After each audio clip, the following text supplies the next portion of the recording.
اعوذ باللہ من الشیطان الرجیم، بسم اللہ الرحمن الرحیم۔ اللہ تبارک و تعالیٰ کے نام سے شروع جو بڑا مہربان اور نہایت رحم کرنے والا ہے۔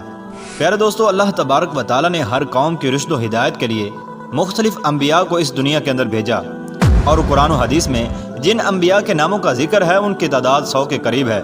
جبکہ اللہ تبارک و تعالیٰ نے تقریباً 1,24,000 پیغمبروں کو اس دنیا کے اندر مبعوث فرمایا ہے۔ اور جب اللہ تبارک و تعالیٰ نے خود قرآن مجید میں فرما دیا کہ ہم نے ہر قوم کے لیے ایک نبی بھیجا ہے، تو پھر ہزاروں سالہ تہذیب رکھنے والا ہندوستان بلا نبی کے وجود سے کس طرح سے محروم رہ سکتا ہے، جبکہ اللہ تبارک و تعالیٰ کے پہلے نبی حضرت آدم علیہ السلام کو اسی سرزمین ہند کے اندر ہی اتارا گیا تھا۔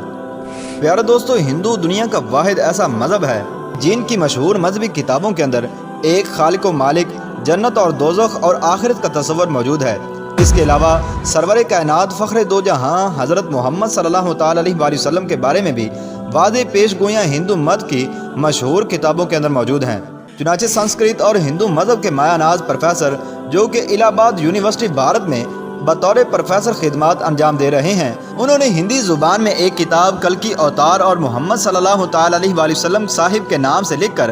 بھارت میں تہلکہ مچا دیا، جس کا بہت سی زبانوں میں ترجمہ بھی کیا جا چکا ہے، جبکہ ہندوؤں کے بڑے بڑے پنڈت بھی اس کتاب کو جھوٹا ثابت کرنے میں ناکام ہو چکے ہیں۔ ناظرین گرامی، اس کتاب میں لکھاری نے ان تمام پیش گوئیوں کو یکجا کر دیا ہے جو کہ ہندوؤں کی مقدس کتابوں میں اللہ کے آخری نبی حضرت محمد صلی اللہ تعالی علیہ وآلہ وسلم کے بارے میں لکھی ہوئی تھیں۔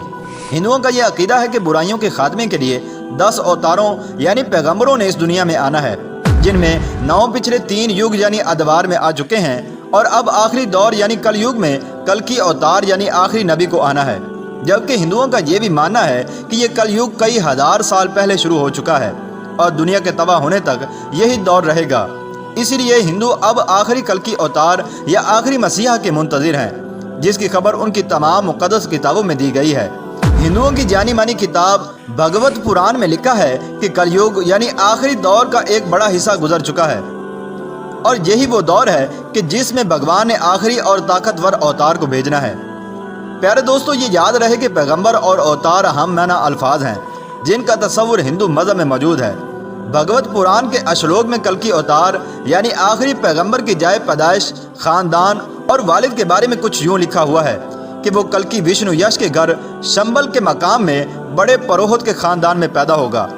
پیارے دوستو، اس پیش گوئی کے مطابق کلکی اوتار یعنی آخری نبی جہاں پیدا ہوں گے اس کا نام شمبل ہوگا، اور ڈاکٹر وحد پرکاش اپنی شہرت یافتہ کتاب کلکی اوتار اور محمد صاحب کے صفحہ نمبر 29 پر لکھتے ہیں کہ سنسکرت زبان میں لفظ شمبل کو 3 معنوں میں لکھا جا سکتا ہے۔ پہلا یہ کہ شمبل کا معنی امن کی جگہ ہو، دوسرا یہ کہ وہ مقام جو پانی کے قریب ہو، اور تیسرا معنی یہ ہے کہ ایسا مقام جس کی طرف لوگ کھینچے چلے جائیں، اور یہ سب جانتے ہیں کہ دنیا بھر میں مکہ کے علاوہ ایسا کوئی مقام نہیں۔ اس پیش گوئی میں دوسری بات یہ بتائی گئی ہے کہ کلکی اس شہر کے بڑے پروہت کے گھر میں پیدا ہوں گے، اور یہ ایک معروف حقیقت ہے کہ نبی اکرم صلی اللہ تعالی علیہ وآلہ وسلم کے دادا جناب عبد المطلب قریش مکہ کے سردار اور بیت اللہ کے متولی تھے۔ زیر نظر پیش گوئی میں کلکی اوتار یعنی آخری نبی کے والد کا نام وشنو یش لکھا گیا ہے، اور وشنو یش کی تعریف ہندوؤں کی مقدس کتاب رگ وید میں اس طرح سے بیان کی گئی ہے کہ وشنو خدا کا نام ہے، اور یش کا معنی ہے بندہ یا غلام، یعنی وشنو یش کا مطلب ہوگا اللہ کا بندہ، جبکہ محمد صلی اللہ تعالی علیہ وآلہ وسلم کے والد محترم کا نام بھی عبداللہ یعنی اللہ کا بندہ ہے۔ اور کلکی پران کے صفحہ نمبر 11 پر کلکی اوتار یعنی آخری نبی کی والدہ کا نام سومتی لکھا گیا ہے، اور سنسکرت میں اس کے معنی پورا امن یا امن والی کے ہیں، جبکہ حضرت محمد صلی اللہ تعالی علیہ وآلہ وسلم کی والدہ کا نام بھی آمنہ یعنی امن والی تھا۔ اسی طرح کلکی پران میں کلکی اوتار یعنی آخری نبی کی تاریخ پیدائش کا یوں ذکر ہے کہ وہ چاند کے مہینے مادو کی 12 تاریخ کو پیدا ہوں گے۔ پیارے دوستو، ہندوؤں کی جانی مانی کتاب مہا بھارت میں کلکی اوتار یعنی آخری پیغمبر کی 8 خصوصیات لکھی گئی ہیں، یعنی کلکی اوتار کے اندر یہ خصوصیات کوٹ کوٹ کر بھری ہوں گی۔ کلکی اوتار میں معرفت الہی، ضبط نفس، معزز حسب و نسب، الہامی علم، متوازن گفتگو، شجاعت و بہادری، سخاوت اور جذبہ احسان مندی کی خصوصیات بھرپور طور پر پائی جائیں گی، اور بے شک جو بھی سرور کائنات نبی آخر الزماں حضرت محمد صلی اللہ تعالی علیہ وآلہ وسلم کی سیرت مبارکہ کو پڑھے گا تو یہ جان جائے گا کہ یہ خصوصیات تو حضور اکرم صلی اللہ تعالی علیہ وآلہ وسلم کی ذات میں رچی بسی ہوئی تھیں۔ ہندوؤں کی مقدس کتاب کے اشلوک میں یہ دعویٰ کیا گیا ہے کہ کلکی اوتار یعنی آخری رہبر دیوداد یعنی خدائی گھوڑے پر سواری کریں گے، جبکہ محمد مصطفیٰ صلی اللہ تعالی علیہ وآلہ وسلم نے اللہ کے بھیجے ہوئے نایاب براق پر سفر معراج کیا، جس سے ایک اور پیش گوئی بھی پوری ہو جاتی ہے۔ پیارے دوستو، ہندو جس کلکی اوتار کا انتظار کر رہے ہیں وہ کوئی اور نہیں بلکہ محمد عربی صلی اللہ تعالی علیہ وآلہ وسلم ہے۔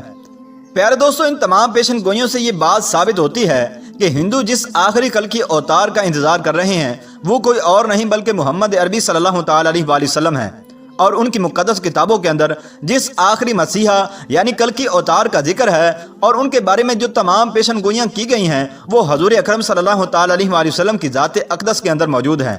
لہذا یہ تمام پیشن گوئیاں اس بات کو ثابت کرتی ہیں کہ ہندو جس نبی کی امت ہیں وہ حضور اکرم صلی اللہ تعالی علیہ وآلہ وسلم کی ذات اقدس ہے، جو کہ آج سے 1450 سال پہلے اس دنیا کے اندر تشریف لا چکی ہے، اور حضور اکرم صلی اللہ تعالی علیہ وآلہ وسلم ہی وشنو یش کے گھر شمبل کے مقام میں بڑے پروہت کے خاندان کے اندر پیدا ہوئے تھے، جیسا کہ آخری کلکی اوتار کے بارے میں ہندوؤں کی مقدس کتابوں نے پیشن گوئی کی تھی، اور حضور اکرم صلی اللہ تعالی علیہ وآلہ وسلم کی والدہ کا نام ہی سومتی تھا اور آپ کے والد کا نام وشنو یش یعنی کہ عبداللہ تھا۔ لہذا ان تمام پیشن گوئیوں سے یہ ثابت ہوتا ہے کہ ہندو حضور اکرم صلی اللہ تعالی علیہ وآلہ وسلم کی امت ہیں۔ پیارے دوستو، کلکی پران نامی ہندی کتاب کے صفحہ نمبر 5 پر کلکی اوتار یعنی آخری نبی کی یہ پیشن گوئی بھی کی گئی ہے کہ وہ اپنے 4 ساتھیوں کے ساتھ مل کر شیطان کو تباہ و برباد کر دے گا، اور اس کے علاوہ ایک اور اہم پیشن گوئی یہ بھی کی گئی ہے کہ جس کا ترجمہ یوں ہے کہ جنگ کے میدان میں ان کی دیوتاؤں یعنی فرشتوں کے ذریعے سے مدد کی جائے گی، جبکہ ہندو مذہب میں فرشتوں کے لیے دیوتا کا لفظ عام استعمال کیا جاتا ہے۔ اب اگر دیکھا جائے تو ان تمام پیشن گوئیوں سے یہ ثابت ہوتا ہے کہ ہندو جس آخری کلکی اوتار کا انتظار کر رہے ہیں وہ حضور اکرم صلی اللہ تعالی علیہ وآلہ وسلم ہی ہیں، کیونکہ نبی اکرم صلی اللہ تعالی علیہ وآلہ وسلم ہی کی فرشتوں کے ذریعے سے مختلف غزوات میں مدد کی گئی، جس کا ذکر قرآن مجید میں بھی موجود ہے۔ ناظرین گرامی، محمد عربی صلی اللہ تعالی علیہ وآلہ وسلم وہ ہستی ہیں کہ جن کے بارے میں قدیم مذاہب کے ماننے والوں کو خود ان کی مذہبی کتابوں میں کھلی خوشخبریاں اور پوری انسانیت کے لیے مسلمہ لیڈر کی حیثیت سے تسلیم کرنے کی واضح طور پر ہدایات دی جا چکی ہیں، بشرط یہ کہ وہ اپنی تمام مذہبی کتابوں کی ان گواہیوں سے پوری طور پر واقف ہوں۔ اور ظاہر ہے کہ یہ ذمہ داری پوری امت مسلمہ کی ہے، جسے قرآن کے مطابق اٹھایا ہی اس لیے گیا ہے کہ وہ قیامت تک آنے والے انسانوں کو اس حقیقت سے باخبر کر دے کہ محمد صلی اللہ تعالی علیہ وآلہ وسلم ہی وہی ہستی ہیں کہ جن کی آمد کی خبریں تمام انبیاء دیتے رہے ہیں، اور تمام مذاہب بشمول ہندو مذہب کی مقدس کتابوں میں ان کی آمد کی پیشن گوئیاں صاف الفاظ میں درج ہیں۔ ہندوؤں کی مقدس کتابیں جس کلکی اوتار یعنی آخری پیغمبر کی دہائی دے رہی ہیں وہ کوئی اور نہیں بلکہ محمد عربی صلی اللہ تعالی علیہ وآلہ وسلم ہے، جن کی آمد کے بعد اب کسی نبی، رسول اور رہبر کو کبھی بھی نہیں آنا۔ لہذا ہندوؤں کی مقدس کتابوں سے یہ ثابت ہو رہا ہے کہ ہندو آخری نبی حضرت محمد صلی اللہ تعالی علیہ وآلہ وسلم کی امت ہیں، اور اب نجات اسی میں ہے کہ نبی آخر الزماں حضرت محمد صلی اللہ تعالی علیہ وآلہ وسلم اور ان کے پیغام کو دل و جان سے مان لیا جائے۔ ناظرین گرامی، آپ کو یہ بھی بتاتے چلیں کہ تمام انسان بشمول ہنود اور یہود کے حضور اکرم صلی اللہ تعالی علیہ وآلہ وسلم کی امت ہی کے اندر داخل ہیں، البتہ جنہوں نے حضور نبی کریم علیہ الصلوۃ والسلام کو نبی مان کر آپ کی تمام باتوں کی تصدیق کی اور کلمہ طیبہ کا اقرار کیا تو ایسے لوگ حضور اکرم صلی اللہ تعالی علیہ وآلہ وسلم کی امت اجابت کہلاتے ہیں، اور جنہوں نے آپ صلی اللہ تعالی علیہ وآلہ وسلم کو نبی نہ مان کر آپ کی باتوں اور کلمے کا انکار کیا تو ایسے لوگ غیر مسلم اور حضور اکرم صلی اللہ تعالی علیہ وآلہ وسلم کی امت دعوت کہلاتے ہیں۔ لہذا اس ذریعے سے ہندو حضور اکرم صلی اللہ تعالی علیہ وآلہ وسلم کی امت دعوت کے اندر داخل ہیں کہ ان کو حضور اکرم صلی اللہ تعالی علیہ وآلہ وسلم کا پیغام حق اور دعوت پہنچ چکی ہے، اور خود ان کی کتابیں بھی حضور اکرم صلی اللہ تعالی علیہ وآلہ وسلم کی ذات اقدس کی تصدیق کر رہی ہیں کہ تم لوگ حضور اکرم صلی اللہ تعالی علیہ وآلہ وسلم کی امت ہو۔ اللہ تبارک و تعالیٰ سے دعا ہے کہ اللہ تبارک و تعالیٰ ہندوؤں کو ہدایت نصیب فرمائے اور حضور اکرم صلی اللہ تعالی علیہ وآلہ وسلم کی غلامی کا دامن تھامنے کی توفیق عطا فرمائے۔